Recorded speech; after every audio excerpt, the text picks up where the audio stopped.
안녕하십니까. 오랜만입니다. 오늘은 3월 16일이고요. 지금 현재 그 아이스로드를 뛴 지 벌써 6주차, 7주차 되고 있습니다. 그래서 이미 벌써 그 절반 이상은 뛰었고요. 그리고 나머지 이제는 2주 정도 남은 것 같습니다. 오늘은 제가 그 광산에서 출발을 해가지고 지금 현재 그 옐로나이프로 향하고 있는 중인데, 현재 시간이 대략 한 5시 정도가 좀 넘은 것 같습니다. 그래서 해가 지고 있는 영상을 찍고 있는데,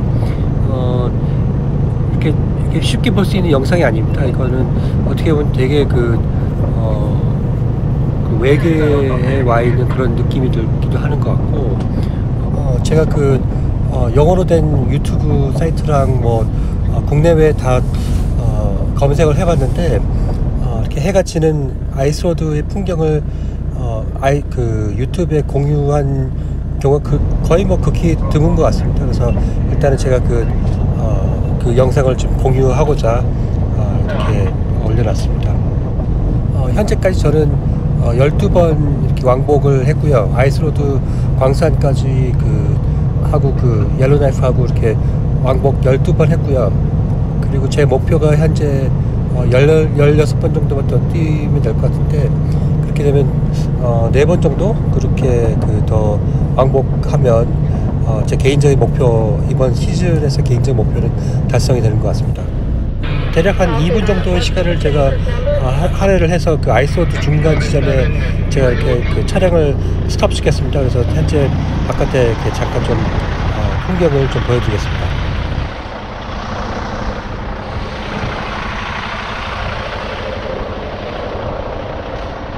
네, 감사합니다. 자, 해가 이렇게 있습니다.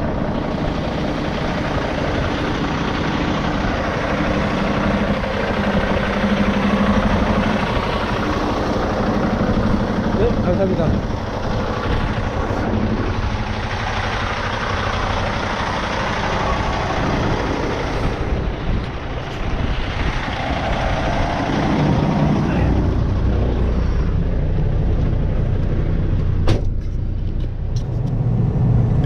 현재 제가 지금 가고 있는 도로는 그 호수하고 호수랑 를 연결하는 그 폴타지라고 하는데, 여기가 그냥 여름에는 그냥 습지대가 되거든요. 그래서 이 늪지대를 그 흙으로 메고 가가지고 이렇게 그 아이스로드하고 아이스로드 사이를 이렇게 가고 있는데, 여기가 상당히 위험합니다. 그래서 여기를 시속 한 30km 정도를 달려가지고 여기를 건너야 합니다. 조심히 건너야 합니다. 그 이유는 뭐냐면 이렇게 커브가 많기 때문에 그 커브가 상당히 미끄럽습니다. 그래서 이걸 조심히 이렇게 운행을 해야 됩니다. 옐로나이프에서 광산까지 전체 거리는 대략 한 400km 정도 되고요. 광산이 한 여러 개가 있습니다. 그래서 다이아벡 광산이 있고, 그 다음에 또 이카티가 있는데, 대략 거리가 이카티가 한 30-40km 정도가 더 멀기 때문에 거리상으로는 좀 더 멀고, 그리고 또 시간상으로도 대략 한 1시간 정도 더 가야 합니다.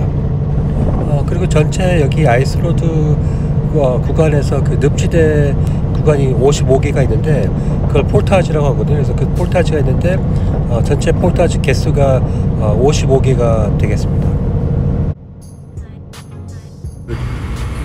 예를 들어서 다이아벡 광산까지 400km 정도 되는데, 하루 종일 25km에서 30km 정도 달리면 통상적으로 한 15시간 정도 이렇게 걸리거든요. 근데 중간에 또 쉬는 시간도 이렇게 감안을 해야 되니까 그 정도 이렇게 걸립니다. 근데 사실 체력적으로 이렇게 15시간, 16시간 이렇게 간다는 게 이렇게 쉽지가 않거든요.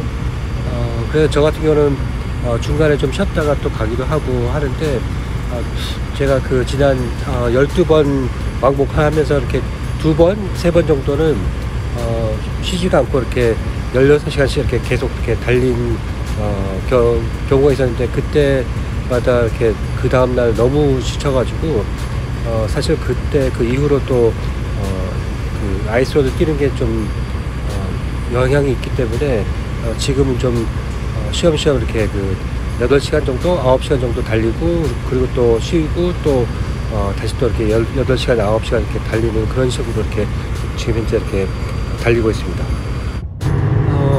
여기 아이스로드는 캐나다의 다른 지역과 달리 개인 사유지이거든요. 그래서 개인이 만든, 그러니까 법인이 만든 도로다 보니까 그 캐나다의 다른 지역과에서는 그 아워스 서비스라는 게 있어가지고 하루 24시간 중에 그 달릴 수 있는, 그러니까 그 시간적인 그 어떤 제한이 있는데 여기는 그런 제한이 없습니다. 그래서 최소한 본인이 8시간 정도 이렇게 24시간 중에 그걸 쪼개서 가든지 뭐 아니면 뭐 8시간을 이렇게 이어서 이렇게 쉬든지 해가지고 이렇게 24시간 24시간 중에 8시간만 쉬기만 하면 되는데 통상적으로 그 옐로나이프에서 그 광산까지가 16시간 정도 걸리거든요. 15시간에서 16시간 걸리는데 저 같은 경우는 옐로나이프에서 중간에 있는 그 트럭섬까지 7시간에서 8시간 정도 달리고, 그리고 중간에서 한 30분에서 1시간 정도 쉬었다가 또 다시 7시간에서 8시간 정도 이렇게 달려서, 그리고 해서 이렇게 총 16시간 해가지고 이렇게 광산까지 가고 있는 그런 스케줄을 갖고 있습니다. 지금까지 그 아이스로드를 뛰면서 사실상 제가 가장 두려웠던 것 중에 하나가 뭐냐면 그 추위였는데, 여기가 그 겨울 1월달, 2월달, 3월달 말까지 4월달까지 평균 기온이 영하 28도가 넘거든요. 그래서 그 정도 추위가 과연 개인적으로 그걸 버틸 수 있을까 이렇게 그 사실 걱정을 많이 했었거든요. 그래서 그리고 또 제가 지금까지 가장 추웠던 날씨가 37도, 영하 37도였어요. 그래서 상당히 좀 두려워했는데, 막상 이 아이스로드를 뛰면서 가장 힘든 게 그 기온보다는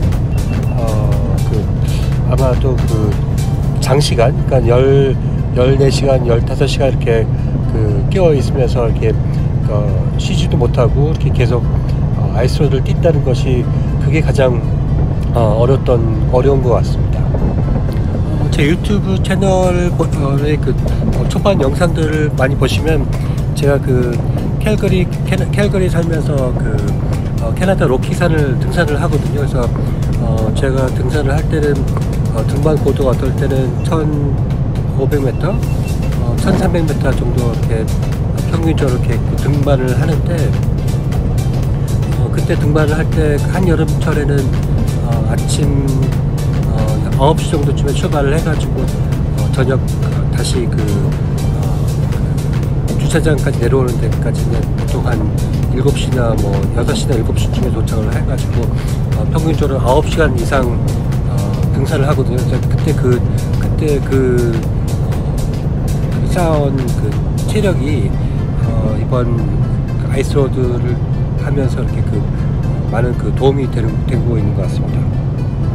아이스로드 첫 1, 2주 때까지는 제가 사실 식사를 많이 못했어요. 그래서 평균적으로 하루에 한 끼를 할까 말까 이렇게 했는데, 그러다 보니까 그 많이 힘이 그 부족하더라고요. 그래서 졸리는 것도 있고 뭐 해서 상당히 이렇게 힘들어 했는데, 3주차가 되니까 그때부터 그 식사량이 좀 늘어가지고 정식으로 하루 한 끼를 하기 시작했고, 4주째가 접어들기 시작해가지고 제가 그 하루에 2끼 정도 이렇게 적당한 양의 크기로 해가지고 식사를 하기 시작한 것 같습니다. 수분 섭취와 관련해서 제가 그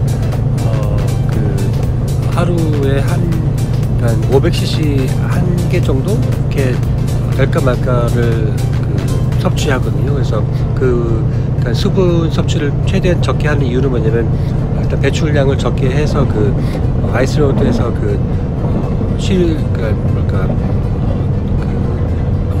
정지하는 그 시간을 또는 그 횟수를 최대한 줄여야 되기 때문에, 일단은 물의 섭취는 최대한 500cc 정도 이렇게 하고 있는데 지금까지 처음에는 그 적응이 힘들었습니다만 근데 지금은 뭐 500cc를 걷더니 이렇게 몸이 이렇게 적응이 된 것 같습니다.